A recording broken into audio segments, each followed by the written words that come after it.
Welcome back dear students. हम पढ़ रहे हैं क्लास 8 की सिविक्स का second chapter understanding secularism.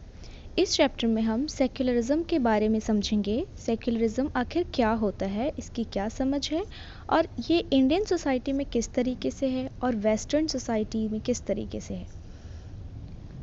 Imagine yourself as a Hindu or Muslim living in a part of the United States of America where Christian fundamentalism is very powerful. Imagine करो, अपने आप को एक हिंदू समझो या फिर मुस्लिम समझो, यूएसए के, अमेरिका के एक ऐसे पार्ट में रह रहे हो जहाँ पे जो क्रिश्चियनिज्म है वो बहुत ही पावरफुल है। क्रिश्चियन फंडामेंटलिज्म यानी कट्टर क्रिश्चियनवाद बहुत पावरफुल है। Suppose that despite being a US citizen no one is willing to rent their house to you. और ऐसा भी मानकर चलो कि तुम्हें यूएस की सिटीजनशिप मिल चुकी है, फिर भी तुम्हें कोई भी अपना घर किराए पर देने के लिए राज़ी नहीं हो रहा। How would this make you feel? ऐसी सिचुएशन के बाद तुम्हें कैसा फील होगा? Would it not make you feel resentful?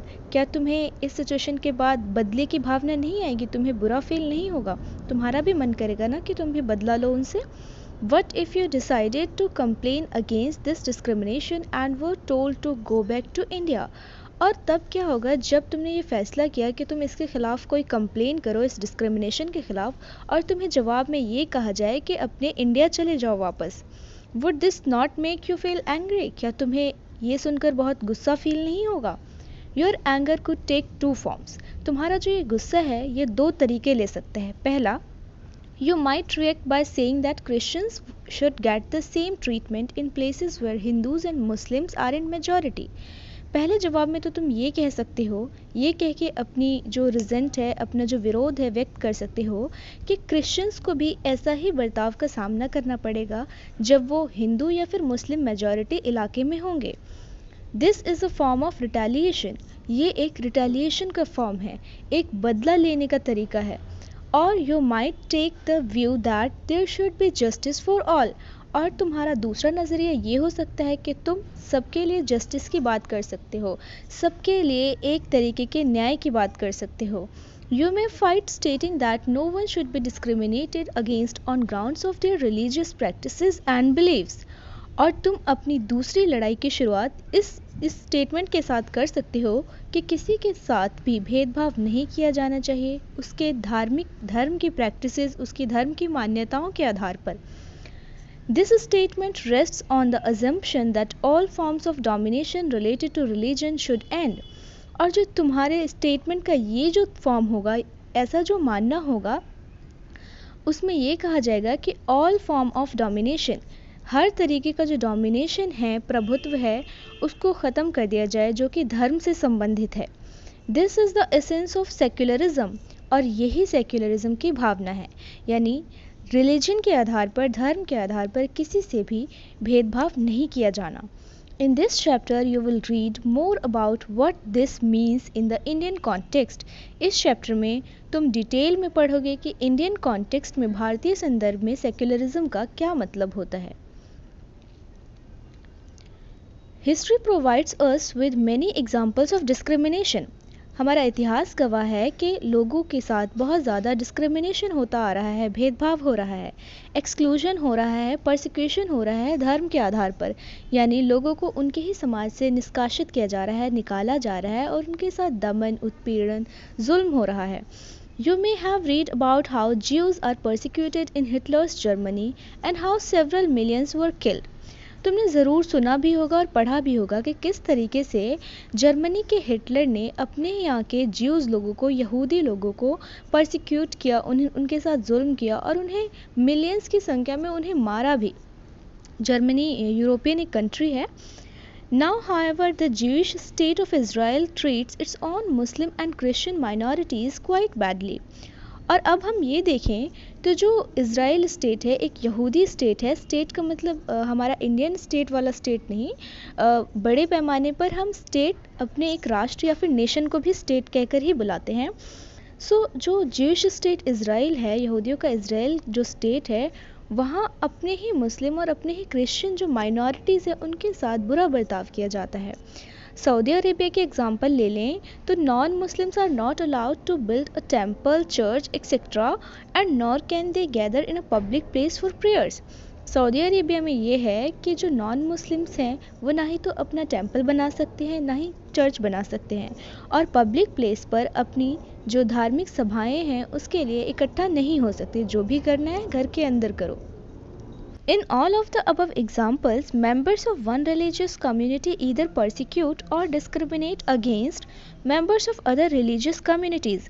ऊपर जितने भी एग्जाम्पल हमने पढ़े हैं उसमें ये हुआ है कि एक धार्मिक समुदाय के लोग दूसरे धार्मिक समुदाय के लोगों को परसिक्यूट कर रहे हैं, उनके साथ शोषण, उत्पीड़न, उनके साथ भेदभाव कर रहे हैं। These acts of discrimination takes place more easily when one religion is given official recognition by the state at the expense of other religion. और जो ऐसी हरकतें हैं भेदभाव की तभी बहुत आसानी से हो पाती हैं जब किसी एक धर्म को वहाँ का स्टेट ऑफिशियल रिकॉग्निशन दे दे, आधिकारिक पहचान दे दे, तभी ऐसा हो पाता है दूसरे धर्म की cost per. Clearly, no one would wish to be discriminated against because of their religion nor dominated by another religion. साफ तौर पे कहें तो कि कोई भी नहीं चाहता कि उसके साथ भेदभाव हो या फिर उसको कोई डोमिनेट करे, अपना प्रभाव डाले दूसरे धर्म का लोग इस वजह से कि वो किसी एक पर्टिकुलर रिलीजन को बिलोंग करता है। In India, can the state discriminate against citizens on the grounds of their religion? क्या ऐसा होता है कि भारत के जो स्टेट है वो अपने ही नागरिकों को धर्म के आधार पर भेदभाव करता है दूसरे सिटीजन से? ऐसा नहीं होता है। और ऐसा क्यों नहीं होता है? क्योंकि इंडिया एक सेक्युलर कंट्री है, धर्मनिरपेक्ष कंट्री है। What is secularism? धर्मनिरपेक्ष मीन्स हमारे कॉन्स्टिट्यूशन में पंथ निरपेक्ष शब्द का इस्तेमाल हुआ है क्योंकि हमारे यहाँ बहुत सारी मान्यताओं को मानने वाले लोग हैं, तो हम लिमिट नहीं कर सकते कि ये धर्म है। इतनी सारी मान्यताएं हैं तो इसीलिए हमने पंथ निरपेक्ष शब्द का इस्तेमाल किया। वैसे ये निकला धर्मनिरपेक्ष के ही कॉन्सेप्ट से है। What is secularism? सेक्युलरिज्म क्या होता है? In the previous chapter you read about how the Indian Constitution contains fundamental rights that protect us against state power as well as against the tyranny of the majority. हमने पिछले chapter में ये पढ़ा है कि भारतीय संविधान हमें कुछ फंडामेंटल राइट्स देता है, कुछ मौलिक अधिकार देता है जो हमें स्टेट की पावर से और जो मेजॉरिटी कम्युनिटी है समुदाय में उनकी टायरनी से, उनकी जुल्म से बचाता है। द इंडियन कॉन्स्टिट्यूशन, क्योंकि अगर स्टेट के पास पावर होगा और उसे कोई रोकने वाला नहीं होगा तो वो अपनी पावर का गलत इस्तेमाल भी कर सकता है, और जो मेजॉरिटी कम्युनिटी होगी मेजरली वो पावरफुल ही होती है तो वो माइनॉरिटी को दबा सकती है। तो इसीलिए हमारे स्टेट ने हमें फंडामेंटल राइट्स दिए। The Indian Constitution allows individuals the freedom to live by their religious beliefs and practice as they interpret these. जो भारतीय संविधान है हमें ये इजाज़त देता है, हर एक व्यक्ति को ये इजाज़त देता है कि वो अपने धार्मिक स्वतंत्रता के साथ, रिलीजियस फ्रीडम के साथ और उसकी मान्यताओं के साथ आज़ादी से जी सकता है और अपनी धर्म को किसी भी तरीके से प्रैक्टिस कर सकता है। जिस तरीके से उसका मानने का मन करे वो उस तरीके से मान सकता है। मतलब ऐसा नहीं होगा कि एक धर्म के लोग अगर जिस तरीके से उसी धर्म के लोग को मानने को कहें तो वो वैसे ही माने, वो अपने ही धर्म को दूसरे तरीके से भी मान सकता है। India also, in keeping with this idea of religious freedom for all, India also adopted a strategy of separating the power of religion and the power of state. इसी स्ट्रैटेजी को, इसी धार्मिक स्वतंत्रता को ध्यान में रखते हुए भारत ने एक स्ट्रैटेजी अपनाई, एक नीति अपनाई जिसके तहत उसने कहा कि separating the power of religion and the power of state, state की पावर और धर्म की पावर दोनों को सेपरेट कर दिया जाए, दोनों को अलग कर दिया जाए। Secularism refers to this separation of religion from state, और सेक्युलरिज्म यही कहता है कि रिलीजन का स्टेट से सेपरेशन होना चाहिए।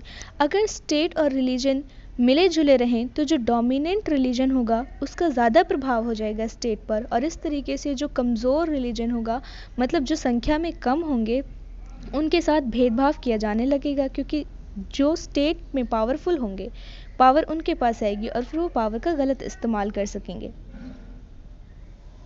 Why it is important to separate religion from the state? अब हम पढ़ेंगे कि ये क्यों ज़रूरी है कि रिलीजन को स्टेट से सेपरेट किया जाए। As discussed above, the most important aspect of secularism is its separation of religion from state power. हमने जैसा कि ऊपर पढ़ा है कि सेक्युलरिज्म का सबसे इम्पोर्टेंट, सबसे महत्वपूर्ण जो एस्पेक्ट है वो ये मानना है कि जो स्टेट है उसका, स्टेट पावर का रिलीजन से सेपरेशन होना, दोनों का एक दूसरे से विभाजन होना.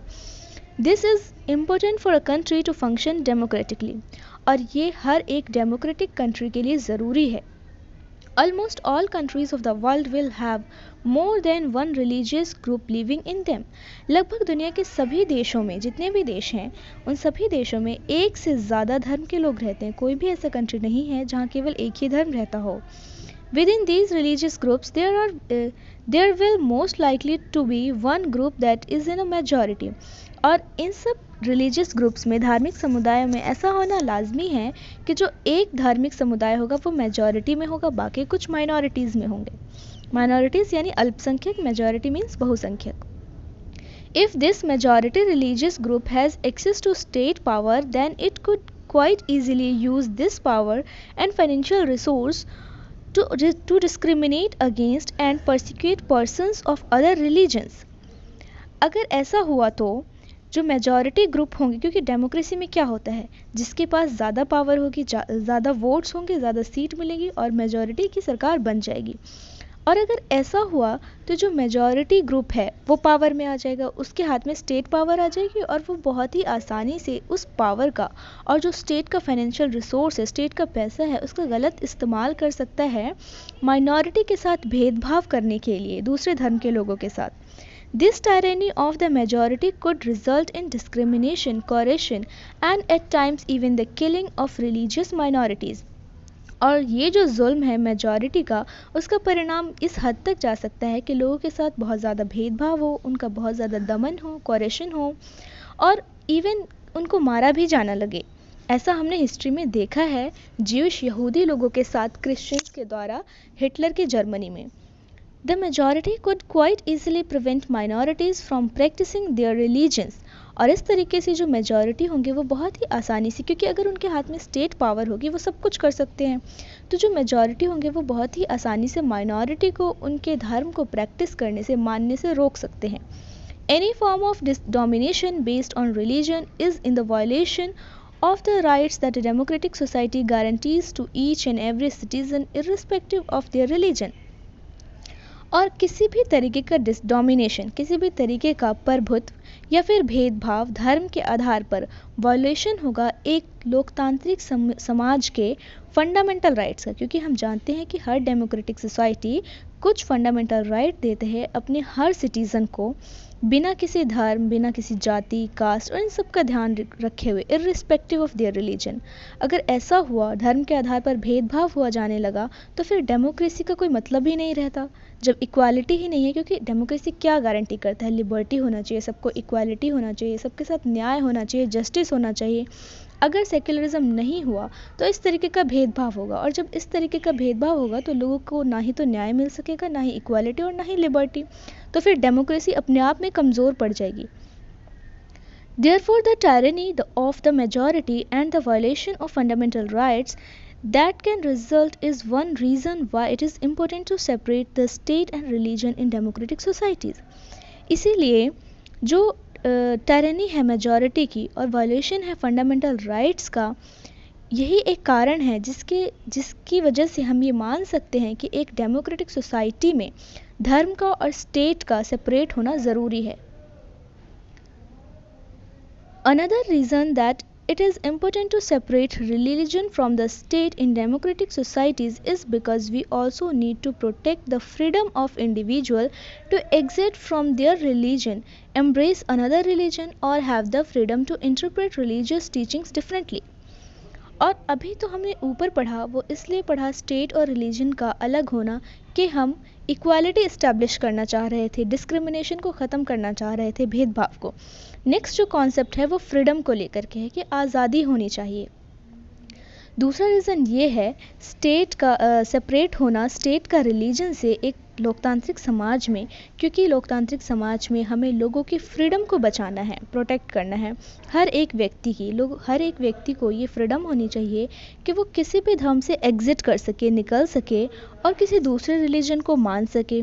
और ये भी आज़ादी होनी चाहिए कि वो अपने ही धर्म को अपनी तरीके से मान सके, जिस तरीके से उनका मन करे मानने का उसी तरीके से मान सके। ऐसा नहीं होना चाहिए कि उनके धर्म के लोग उन्हें ये डायरेक्ट करें कि तुम हमारे धर्म को इस तरीके से मानो। उनकी अपनी आज़ादी है, वो अपने गॉड को कैसे भी मान सकते हैं।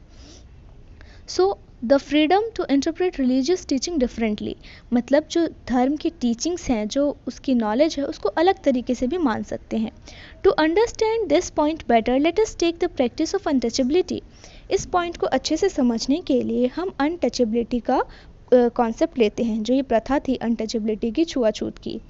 You might feel that you dislike this practice within Hinduism and therefore you want to try and reform it. तुम ऐसा एहसास कर सकते हो, मान लो तुम एक हिंदू कम्युनिटी के पीपल हो और तुम इस प्रैक्टिस को डिसलाइक करते हो, नापसंद करते हो, और तुम ये चाहते हो कि इसको रिफॉर्म किया जाए, इसको सुधार किया जाए। However, if state power were in the hands of those Hindus who support untouchability, then do you think that you would have an easy task to try and change it? और ये भी मान के चलो कि जो स्टेट की power है वो हिंदूज़ के हाथ में ही है, और उन हिंदूज़ के हाथ में है जो कि अनटचेबिलिटी को सपोर्ट करते हैं, छुआछूत का समर्थन करते हैं। देन डू यू थिंक, क्या तब तुम सोच सकते हो कि तुम्हारे लिए ऐसा बदलाव करना एक आसान काम होगा? Even if you were part of the dominant religious group, you might face a lot of resistance from fellow members of your community. Even if you were part of dominant religion groups, यानी तुम dominant religion group का part हो, means तुम भी हिंदू हो और state power भी हिंदू के पास है। फिर भी अगर तुम ऐसी किसी प्रथा को हटाने की बात करते हो जिसे स्टेट पावर वाले लोग पसंद करते हो, तो तुम्हें बहुत ज़्यादा विरोध का सामना करना पड़ेगा अपने फेलो मेंबर के साथ, यानी अपने साथियों के साथ ही। These members who have control of state power might say that there is only one interpretation of Hinduism and that you do not have the freedom to interpret this differently.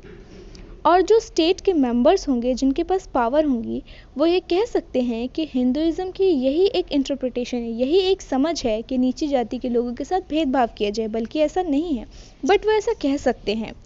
और Hinduism and that you do not have freedom to interpret this differently, और तुम्हें ये कह सकते हैं तुम्हें Hinduism को दूसरे तरीके से मानने का अधिकार नहीं है।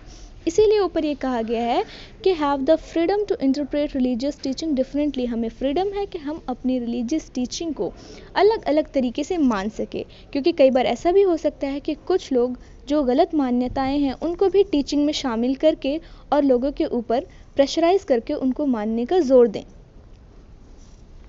So next is what is Indian secularism. अब मेन मुद्दे पर आते हैं कि भारतीय सेक्युलरिज्म आखिर है क्या। The Indian Constitution mandates that the Indian state be secular. हमारा जो भारतीय संविधान है वो ये कहता है कि जो भारतीय स्टेट है वो सेक्युलर होगा, धर्मनिरपेक्ष या फिर पंथ निरपेक्ष होगा। According to the Constitution, only a secular state can realize its objectives to ensure the following. हमारे कॉन्स्टिट्यूशन के मुताबिक एक सेक्युलर स्टेट ही महसूस कर सकता है कि उसके क्या क्या ऑब्जेक्टिव्स होंगे। That one religious community does not dominate another. एक धार्मिक समुदाय दूसरे धार्मिक समुदाय को डोमिनेट ना करे, अपना प्रभुत्व ना जमाए। Second, that some members do not dominate other members of the same religious community. Means के जो कुछ मेंबर्स हैं एक धार्मिक समुदाय के, वो अपने ही धार्मिक समुदाय के लोगों को डोमिनेट ना करें, जैसे कि अपर कास्ट और लोअर कास्ट वाला कॉन्सेप्ट है। Third, that the state does not enforce any particular religion nor take away the religious freedoms of individuals. तीसरी बात ये कि स्टेट किसी पर्टिकुलर रिलीजन को एनफोर्स ना करे, यानी किसी भी एक पर्टिकुलर रिलीजन को लागू ना करे, और nor take the religious freedom of individuals, और किसी भी व्यक्ति की जो धार्मिक स्वतंत्रता का अधिकार है उसको नहीं छीन सकता। The Indian state works in various ways to prevent the above domination. तो जो भारतीय स्टेट है वो उन ऊपर लिखे ऑब्जेक्टिव्स को बचाने के लिए कुछ काम करता है, कुछ पॉलिसीज़ अपनाता है, कुछ तरीके अपनाता है। तो वो कुछ तरीके हैं, जैसे first, it uses a strategy to distancing itself from religion. पहली स्ट्रेटजी ये कि स्टेट अपने आप को धर्म से डिस्टेंस करता है, दूर करके रखता है। The Indian state is not, ये बात ध्यान रखने की है कि इंडियन स्टेट और रिलीजन का बिल्कुल सेपरेशन नहीं है, डिस्टेंस है, एक डिस्टेंस मेंटेन किया हुआ है धर्म ने भी और स्टेट ने भी।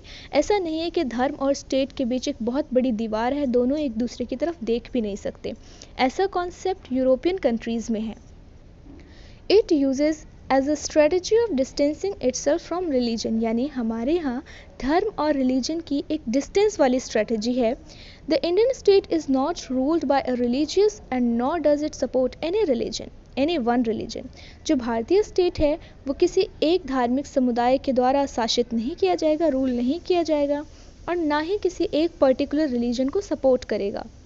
In India, government spaces like law courts, police stations, government schools and offices are not supposed to display or promote any one religion.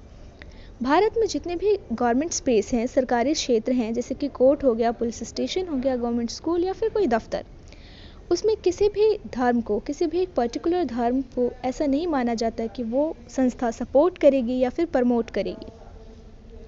एक एग्जाम्पल लेते हैं हम गवर्नमेंट हाई स्कूल का। In a government school in सीमापुर, students want to celebrate a religious festival. एक government school है सीमापुर का, वहाँ के स्टूडेंट्स एक रिलीजियस फेस्टिवल आने वाला है, उसको स्कूल में ही सेलिब्रेट करना चाहते हैं। तो परमिशन मांगती है एक लड़की, sir there is a big religious festival next month, we have never celebrated it in school, can we do it this year. वो अपने टीचर से पूछती है कि सर एक बड़ा रिलीजियस फेस्टिवल आने वाला है अगले ही मंथ, क्या हमने उसे कभी अपने स्कूल में सेलिब्रेट नहीं किया, क्या हम इस ईयर उसे सेलिब्रेट कर सकते हैं। सो उसके टीचर रिस्पॉन्ड करते हैं, I am afraid that isn't possible Rekha, this is a government school. उसके टीचर कहते हैं, मैं नहीं सोचता कि पॉसिबल हो पाएगा क्योंकि ये एक गवर्नमेंट स्कूल है। We can not give importance to any one religion, हम किसी एक धर्म को इम्पोर्टेंस नहीं दे सकते। प्राइवेट स्कूल्स में डू दैट, प्राइवेट स्कूल में ऐसा हो सकता है। Government schools don't celebrate any religious festivals in the school premises, government school किसी भी एक धार्मिक त्यौहार को अपने प्रेमिसेस में, अपने प्रांगण में सेलिब्रेट नहीं कर सकते। Most religious festivals are public holidays so that we can celebrate these at home, ज़्यादातर जो धार्मिक त्यौहार होते हैं उन पर पब्लिक हॉलीडेज़ होती है, छुट्टियाँ होती हैं ताकि उन्हें अपने घर पर मना सकें। I never thought of it this way, जो ये बॉय है उसका साथी वो बोल रहा है कि मैंने कभी इस चीज़ को इस तरीके से नहीं सोचा जिस तरीके से हमारे टीचर ने समझाया। I guess we can always celebrate it outside school, मैंने हमेशा सोचा कि फेस्टिवल है वो हमेशा स्कूल से बाहर ही सेलिब्रेट किए जाएंगे। Anyway we were planning to celebrate it in our locality. Anyway उसकी फ्रेंड कहती है कि चाहे कुछ भी हो हम उसे अपनी लोकेलिटी में ही सेलिब्रेट करने का प्लान करते हैं। In the above story board, the celebration of religious festival within the school would have been a violation of the government's policy of treating all religious equally. ऊपर के स्टोरी बोर्ड में हमने पढ़ा कि जो सेलिब्रेशन है किसी भी एक रिलीजियस फेस्टिवल का स्कूल में, वो वायलेशन होगा गवर्नमेंट पॉलिसी का। जो गवर्नमेंट पॉलिसी ये है कि हर रिलीजन को इक्वली ट्रीट किया जाएगा। अगर स्कूल में कुछ ऐसा फेस्टिवल सेलिब्रेट किया जाता है तो गवर्नमेंट की इस पॉलिसी का वायलेशन है। Government schools cannot promote any one religion either in their morning prayers or through religious celebrations. Government schools को ये परमिशन नहीं है, ये इजाज़त नहीं है कि वो अपने मॉर्निंग प्रेयर्स में किसी एक पर्टिकुलर रिलीजन को सपोर्ट करें या फिर फेवर करें थ्रू देयर रिलीजियस सेलिब्रेशन, या फिर कुछ ऐसा रिलीजियस सेलिब्रेशन करें स्कूल में जिससे कोई पर्टिकुलर रिलीजन को सपोर्ट हो। This rule does not apply to private schools, ऐसा कोई भी कानून प्राइवेट स्कूल्स पे अप्लाई नहीं होता, क्योंकि जो रिलीजियस और कल्चरल माइनॉरिटीज़ है उनको अपना एजुकेशनल सिस्टम इस्टेब्लिश करने का अधिकार है। अगर रिलीजियस और कल्चरल माइनॉरिटीज़ अपना रिलीजियस इंस्टीट्यूशन इस्टेब्लिश करेंगे तो ऑब्वियसली एक पर्टिकुलर रिलीजन को प्रमोट कर सकते हैं। The second way in which Indian secularism works to prevent the above domination is through a strategy of non-interference. जो एक दूसरा तरीका है जिसके थ्रू इंडियन सेक्युलरिज्म, जो भारत का धर्मनिरपेक्ष है, वो ये कोशिश करता है कि जो डोमिनेशन है, ऊपर लिखे जो 3 डोमिनेशन हमने पढ़े, उसको रोका जाए। वो ये है कि स्ट्रेटजी ऑफ नॉन इंटरफेरेंस, यानी जो स्टेट है वो धार्मिक मुद्दों में, धार्मिक मसलों में हस्तक्षेप नहीं करेगा। This means that in order to respect the sentiment of all religions and not to interfere with religious practices, the state makes certain exceptions for particular religious communities. इसका मतलब ये है कि जो स्टेट है वो हर धर्म की सेंटिमेंट्स को, उनकी भावनाओं को सम्मान करने के लिए और किसी भी धार्मिक प्रैक्टिसेस में, प्रथाओं में हस्तक्षेप ना करने के लिए कुछ एक्सेप्शंस बनाता है किसी भी कानून को लेकर, किसी भी पर्टिकुलर कम्युनिटी के लिए। हम ऐसे ही एक कानून के बारे में पढ़ेंगे जो एक पर्टिकुलर कम्युनिटी पर लागू नहीं होता। A group of friends who have recently bought scooters are meeting to go for a ride together. एक दोस्तों का जोड़ा है, वो रिसेंटली उन्होंने एक स्कूटर खरीदा है और वो एक साथ मिले हैं ताकि वो साथ सवार होकर घूम सके। Ride together. हे सुनो, मैं ऐसा मानता हूँ कि तुम्हारे पास भी हेलमेट होगा। You know the law in Delhi requires that you wear one. क्या तुम जानते हो कि दिल्ली में कानून है जिसके तहत सभी को ये ज़रूरी है कि वो हेलमेट पहने during driving. Why aren't you wearing a helmet? तुमने हेलमेट क्यों नहीं पहना? Do you want to be fined? क्या तुम चाहते हो कि तुम्हें कोई फाइन करे? Don't worry, I will not be fined. तुम चिंता मत करो, मैं फाइन नहीं किया जाऊंगा। हे Paramjit, why won't you be fined? हे परमजीत, ऐसा क्यों? तुम पर फाइन क्यों नहीं लगेगा? तो उसका फ्रेंड रिस्पॉन्ड करता है, फॉर सिख, हम देख रहे हैं उसने टर्बन बांधी हुई है तो ऑब्वियसली वो सिख ही होगा। For Sikh, wearing a pagri is a very important part of our religion. वो कहता है कि पगड़ी पहनना हमारे धर्म का बहुत ही एक महत्वपूर्ण पार्ट है। The government cannot force me to wear a helmet. और इसीलिए सरकार मुझे हेलमेट करने के लिए जोर नहीं डाल सकती। तो ये क्या हुआ? सरकार ने अपने आप को धर्म के मसले से, मुद्दे से दूर कर लिया, जिससे कि उस धर्म की आज़ादी भी बरकरार रह गई।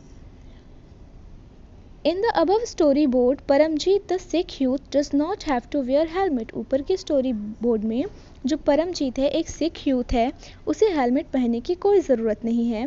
This is because the Indian state recognizes that wearing a pagri or turban is central to a Sikh religious practice, and in order not to interfere with this, allows an exception in the law. ऐसा इसलिए क्योंकि जो भारतीय state है, पगड़ी पहनना सिख धर्म का एक सेंट्रल, एक महत्वपूर्ण हिस्सा है, उसे पहचान देता है, उनकी धार्मिक प्रैक्टिस को सम्मान देता है और उनके धर्म के मसले में इंटरफेयर ना करने के लिए उसे हेलमेट पहनने का जो कानून है उससे आज़ादी देता है, एक्सेप्शन देता है। The third way in which Indian secularism works to prevent the domination listed earlier is through a strategy of intervention. हमने ऊपर पढ़ा कि स्टेट धर्म के मसलों में हस्तक्षेप नहीं करेगा, लेकिन जो तीसरा तरीका है उसमें हम ये पढ़ेंगे कि जो स्टेट है वो धर्म के उन मुद्दों में हस्तक्षेप करेगा जिनके तहत लोगों की इक्वालिटी को हानि होती है, लोगों की लिबर्टी को नुकसान होता है। मतलब धर्म की कुछ ऐसी जो मान्यताएं होती हैं, कुछ प्रैक्टिसेस होती हैं जिससे उसी धर्म के लोगों के साथ भेदभाव हो रहा है, तो ऐसे मुद्दे को सॉल्व करने के लिए स्टेट इंटरफेयर कर सकता है। इसीलिए हमने ऊपर कहा कि इंडिया में स्टेट और रिलीजन डिस्टेंस है, दूर है, ना कि एक बीच में वॉल है। The third way in which Indian secularism works to prevent the domination listed earlier is through a strategy of intervention. जो तीसरा तरीका है जिसके थ्रू जो स्टेट है वो डोमिनेशन को रोकेगा, ये धर्म के अंदर वाले डोमिनेशन की बात कर रहे हैं, वो ये है कि स्ट्रेटजी ऑफ इंटरवेंशन, हस्तक्षेप की नीति। You had earlier read in this chapter about untouchability. इस चैप्टर में तुमने पहले ही पढ़ा है छुआछूत के बारे में। This is a good example where members of the same religion, upper caste Hindus, dominate other members, some lower caste within it. ये एक अच्छा एग्जाम्पल है जहाँ एक ही धर्म के जो मेंबर हैं, जो कि अपर कास्ट के हैं, वो अपने ही धर्म के लोअर कास्ट के मेंबर के साथ छुआछूत का प्रथा अपनाते हैं। In order to prevent this religion-based exclusion and discrimination of lower castes, the Indian Constitution bans untouchability. और इस तरीके की धार्मिक एक्सक्लूजन, निष्कासन और भेदभाव को ख़त्म करने के लिए जो कि लोअर कास्ट के साथ होता था, उसको ख़त्म करने के लिए इंडियन कॉन्स्टिट्यूशन ने, भारतीय संविधान ने अनटचेबिलिटी को बैन किया है, एक कानूनी रूप से जुर्म का अपराध बनाया है। In this instance, the state is intervening in religion in order to end a social practice that it believes discriminates and excludes, and that violates the fundamental rights of lower castes who are citizens of this country. हम जानते हैं कि हमारी democratic country हर एक citizen को fundamental right देने का प्रावधान करती है, तो इस इंस्टेंस में क्या है कि स्टेट इंटरवेन कर रहा है, हस्तक्षेप कर रहा है एक ऐसी सोशल प्रैक्टिस, एक ऐसी सामाजिक प्रथा जो अनटचेबिलिटी है उसको ख़त्म करने की, जिसके तहत लोगों के साथ भेदभाव होता है, उनका एक्सक्लूजन होता है जो कि लोअर कास्ट के हैं, और इस वजह से उनका जो फंडामेंटल राइट है उसका वायलेशन होता है। और हम जानते हैं कि हमारी डेमोक्रेसी हमें फंडामेंटल राइट्स देती है। तो अगर एक ही देश के सिटीज़न के साथ अलग अलग व्यवहार हो तो ये एक डेमोक्रेसी को सूट नहीं करता। Similarly, to ensure that laws relating to equal inheritance rights are respected, the state may have to intervene in the religion-based personal laws of communities. और इसी तरीके से जो एक लॉ है इक्वल इनहेरिटेंस का, मतलब जो पिता की जो प्रॉपर्टी होगी, माता या पिता की जो भी संपत्ति और प्रॉपर्टी होगी, जो वो बच्चे को इनहेरिट होती है, जो वो उसके बच्चे को मिलती है, वो लड़का और लड़की में इक्वल मिलेगी। क्योंकि ज़्यादातर ऐसा है कि लड़कों को ज़्यादा प्रॉपर्टी मिलती है और लड़कियों को कम मिलती है। तो इसके खिलाफ सरकार ने इक्वालिटी को ध्यान में रखते हुए कानून बनाया इक्वल इनहेरिटेंस का, यानी माता और पिता की जो भी प्रॉपर्टी होगी उसमें दोनों ही बच्चों का बराबर अधिकार है। Similarly, to ensure the laws relating to equal inheritance rights are respected, equal inheritance के राइट को रिस्पेक्ट करते हुए स्टेट ने इंटरवेन किया, हस्तक्षेप किया धार्मिक पर्सनल लॉज में, क्योंकि ये धर्म का पर्सनल लॉ होता है कि बॉयज़ को ज़्यादा प्रॉपर्टी दी जाएगी और गर्ल्स को कम दी जाएगी कुछ रिलीजन्स का। इसको ख़त्म करने के लिए सरकार ने इसमें इंटरवेन किया इक्वालिटी को इस्टेब्लिश करने के लिए। ध्यान रहे, the intervention of the state can also be in the form of support. अब हम यहाँ देख रहे हैं कि जो स्टेट का इंटरवेंशन है वो सपोर्ट के फॉर्म में भी हो सकता है। हमारा स्टेट नेगेटिव फॉर्म के इंटरवेंशन को रोकता है और पॉजिटिव फॉर्म के इंटरवेंशन की बात करता है। The Indian constitution grants the right to religious communities to set up their own schools and colleges. जो भारतीय संविधान है वो हमें अधिकार देते हैं ताकि हम अपने सामुदायिक स्कूल और कॉलेजेस का इस्टेब्लिशमेंट कर सकें, ताकि हम अपनी कम्युनिटी के लोग को, अपने कल्चर को, अपनी भाषा को सुरक्षित रख सकें। It also gives them financial aid on a non-preferential basis। और ऐसे स्कूल्स को, ऐसी संस्थाओं को सरकार फाइनेंशियल एड भी देती है, सहायता भी देती है नॉन प्रेफरेंशियल बेसिस पर, यानी कुछ ऐसा बेसिस नहीं है सरकार का सहायता देने का कि पर्टिकुलर रिलीजन कम्युनिटी को ज़्यादा सहायता दी जाएगी और किसी दूसरे को कम। एक बराबरी के तौर पर सबको सहायता देती है सरकार। In what way is Indian secularism different from that of other democratic countries? अब जो सबसे इम्पोर्टेंट मुद्दा है वो ये कि जो भारतीय सेकुलरिज्म है वो अदर डेमोक्रेटिक कंट्रीज़ के, दूसरे लोकतांत्रिक देशों के सेकुलरिज्म से किस तरीके से अलग है। Some of the above objectives are similar to those that have been included in the constitution of secular democratic countries in other parts of the world। जो कुछ ऊपर के ऑब्जेक्टिव्स हैं वो सिमिलर ही हैं दूसरे डेमोक्रेटिक कंट्रीज़ के, सेक्युलर डेमोक्रेटिक कंट्रीज़ के कॉन्स्टिट्यूशन से। दूसरे देश की जो डेमोक्रेटिक सेक्युलर कंट्रीज़ हैं उनके कॉन्स्टिट्यूशन से सिमिलर ही हैं हमारे कॉन्स्टिट्यूशन में भी। For example, the first amendment of the US constitution prohibits the legislature from making laws respecting an establishment of religion और that prohibit the free exercise of religion. उदाहरण के तौर पर जो अमेरिकी संविधान है, यूएस का कॉन्स्टिट्यूशन है, उसका जो पहला अमेंडमेंट हुआ, पहला जो संशोधन हुआ वो उस कानून को लेकर हुआ जो कानून ये था कि respecting an establishment of religion और the prohibit of free exercise of religion. उनके यहाँ एक कानून था कि धर्म की सत्ता का सम्मान किया जाएगा और जो फ्री एक्सरसाइज है, आज़ादी से धर्म को मानने का अधिकार है, उस पर रोक रहेगी। इस कानून को हटाने के लिए पहला संशोधन किया गया अमेरिका के संविधान में। पहला संशोधन इसी कानून को हटाने के लिए किया गया था। ये हमारे कॉन्स्टिट्यूशन में भी है। तो इस तरीके से जो यूएस कॉन्स्टिट्यूशन का सेक्युलरिज्म है वो हमारे से सिमिलर है इस हद तक। What it mean by the world establishment. शब्द इस्टेब्लिशमेंट का क्या मतलब है, यानी धर्म की सत्ता। इस्टेब्लिशमेंट का मतलब है सत्ता और इस्टेब्लिशमेंट ऑफ रिलीजन मतलब धर्म की सत्ता का सम्मान करना। तो इस कानून को हटाने के लिए उन्होंने पहला संशोधन किया। Is that legislature can not declare any religion as official religion. इस कानून के तहत ये हुआ कि जो लेजिस्लेचर है, विधायिका है, वहाँ की चुनी हुई सरकार है, वो किसी भी चुनी हुई सरकार और जो बाकी जो इलेक्टेड एमपीज़ हैं वो किसी भी रिलीजन को, किसी भी धर्म को ऑफिशियल रिलीजन नहीं बना सकती। ऑफिशियल मतलब आधिकारिक धर्म नहीं बना सकती, उन्हें स्टेट की पावर नहीं दे सकती। Nor can they give preference to one religion, और वो किसी एक रिलीजन को किसी भी चीज़ के लिए प्रेफरेंस नहीं दे सकते, महत्ता नहीं दे सकते। In the USA, the separation between state and religion means that neither the state nor religion can interfere in the affairs of one another. USA के जो सेक्युलरिज्म है, मतलब वेस्टर्न कंट्रीज़ और यूएसए का जो सेक्युलरिज्म है, इन सब के सेक्युलरिज्म में एक ख़ास बात यह है कि जो स्टेट है और रिलीजन है उसमें एक बहुत बड़ा विभाजन है, सेपरेशन है। ना ही तो स्टेट और ना ही धर्म एक दूसरे के अफेयर्स में, मसलों में, मुद्दों में इंटरफेयर कर सकता है। There is one significant way in which Indian secularism differs from the dominant understanding of secularism as practiced in the United States of America.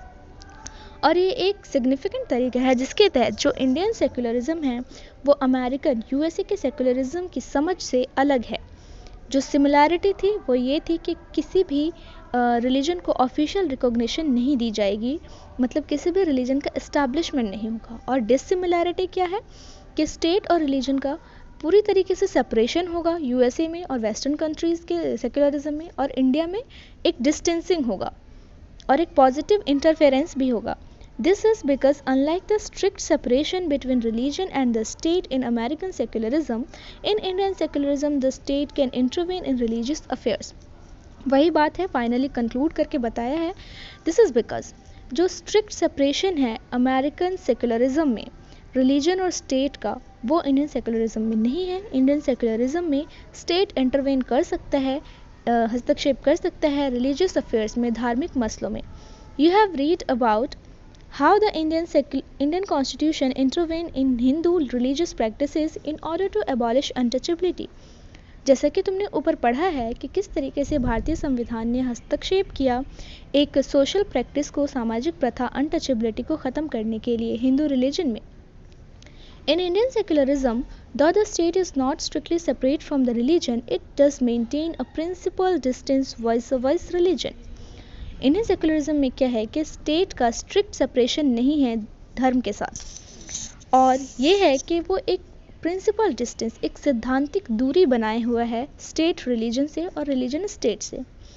This means that any interference in religion by state has to be based on the ideals laid out in the constitution. इसका मतलब क्या है principal distance का? इसका मतलब ये है कि जो स्टेट है धर्म के किसी भी मसले में हस्तक्षेप करेगा वो मसले कॉन्स्टिट्यूशन के आइडियल पर बेस होने चाहिए। अगर जो स्टेट है वो अनटचेबिलिटी में, हिंदुइज्म में हस्तक्षेप करता है अनटचेबिलिटी को ख़त्म करने के लिए, तो वो इसलिए कि हमारा कॉन्स्टिट्यूशन इक्वालिटी की बात करता है और अनटचेबिलिटी से इक्वालिटी ख़त्म हो रही है, ख़राब हो रही है, तो इसलिए स्टेट ने इंटरवीन किया। These ideals serve as a standard through which we can judge whether the state is or is not behaving according to secular principles. और यही कुछ आइडियल्स हैं, उस तरीके से हम ये नाप सकते हैं, ये जज कर सकते हैं कि स्टेट सेक्युलर प्रिंसिपल के अकॉर्डिंग बिहेव कर रहा है या नहीं। स्टेट इतना ज़्यादा तो हस्तक्षेप नहीं कर रहा कि सेक्युलर क्रेडिनल हर्ट हो रहा है, या फिर स्टेट इस हद में बिहेव कर रहा है कि सेक्युलरिज्म बरकरार रखते हुए समाज में डेमोक्रेटिक प्रिंसिपल्स और कॉन्स्टिट्यूशनल आइडियल पर चल रहा है। The Indian state is a secular and works in various ways to prevent religious domination. Indian state एक सेक्युलर स्टेट है और उन हर तरीक़ों से काम करने की कोशिश करता है जिसके तहत वो किसी भी प्रकार के धार्मिक डोमिनेशन को रोक सके। The Indian constitution guarantees fundamental rights that are based on the secular principles. हमारा संविधान हमें कुछ फंडामेंटल राइट्स देते हैं जो कि इन सेक्युलर प्रिंसिपल्स पर बेस्ड हैं, जैसे कि आर्टिकल 25 to 28 हमारा रिलीजियस फ्रीडम का अधिकार है, और 29 to 30 जो आर्टिकल है वो हमें कल्चरल एजुकेशनल माइनॉरिटीज़ को अपना एजुकेशनल इंस्टीट्यूशन सेटअप करने का राइट देता है। तो इस तरीके से हमारी जो कॉन्स्टिट्यूशन की भावना थी वो शुरू से ही सेक्युलर थी, बट जो वर्ड है सेक्युलर वो हमारे कॉन्स्टिट्यूशन में 1976 में 42nd अमेंडमेंट के तहत जोड़ा गया हमारे कॉन्स्टिट्यूशन के प्रेम्बल में, प्रस्तावना में, जो फर्स्ट पेज होता है, जो समराइज करता है पूरे कॉन्स्टिट्यूशन को under the Indira Gandhi government. However, this is not to say that there is no violation of these rights in Indian society. लेकिन फंडामेंटल राइट मिलने का मतलब ये नहीं हो जाता है कि इस तरीके के सारे वायलेशंस हमारे समाज से ख़त्म हो गए हैं। Indeed, it is precisely because such violations happen frequently that we need a constitutional mechanism to prevent them from happening. सच्चाई तो ये है कि ऐसे वायलेशंस अक्सर होते रहते हैं हमारे समाज में, लेकिन इसका मतलब ये नहीं है कि हमारा कानून कारगर नहीं है। वायलेशंस होना लाजमी है, कानून है, इसकी वजह से वायलेशन को कुछ हद तक कम किया जा सकता है, लेकिन पूरी हद तक ऐसे वायलेशन तभी ख़त्म होंगे जब लोगों में अपनी तौर पर समझ आ जाए कि इस तरीके के वायलेशंस गलत हैं। The knowledge that such rights exist makes us sensitive to their violations and enables us to take actions when these violations takes place. In rights के होने का फ़ायदा ये है कि इन राइट्स के होने से वायलेशंस कम हुए हैं। और क्यों कम हुए? कम इसलिए हुए हैं कि जो वायलेशन है उसके अगेंस्ट लोग सेंसिटिव हो गए हैं। मीन्स अगर किसी का वायलेशन होता है तो वही एहसास करता है कि उसे कोर्ट के पास जाना चाहिए और कोर्ट में उसकी सुनवाई होगी। और जो वायलेशन करने वाला है वो भी बहुत हद तक डरता है इस चीज़ से कि अगर वो बंदा कोर्ट में चला गया तो उसके खिलाफ कानूनी कार्रवाई हो सकती है। तो कानून किसी भी चीज़ को कम करने का काम करता है। पूरी तरीके से ख़त्म तभी होगा जब बेसिक तौर पे, सामाजिक तौर पर लोगों को अपनी समझ आएगी। और ये एक लंबा प्रोसेस है, एक सोशल चेंज है, तो इस मेंटालिटी को चेंज होने में ऑब्वियसली टाइम लगेगा। In February 2004, France passed a law banning students from wearing any conspicuous religious or political signs or symbols such as the Islamic headscarf, the Jewish skull cap और large Christian cross.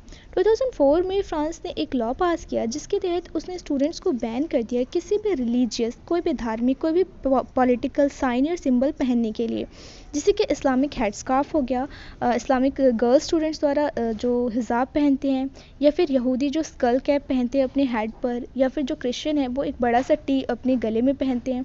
इस किसी भी तरीके के religious science को, religious symbols को पहनने के लिए मना कर दिया स्टूडेंट्स के लिए।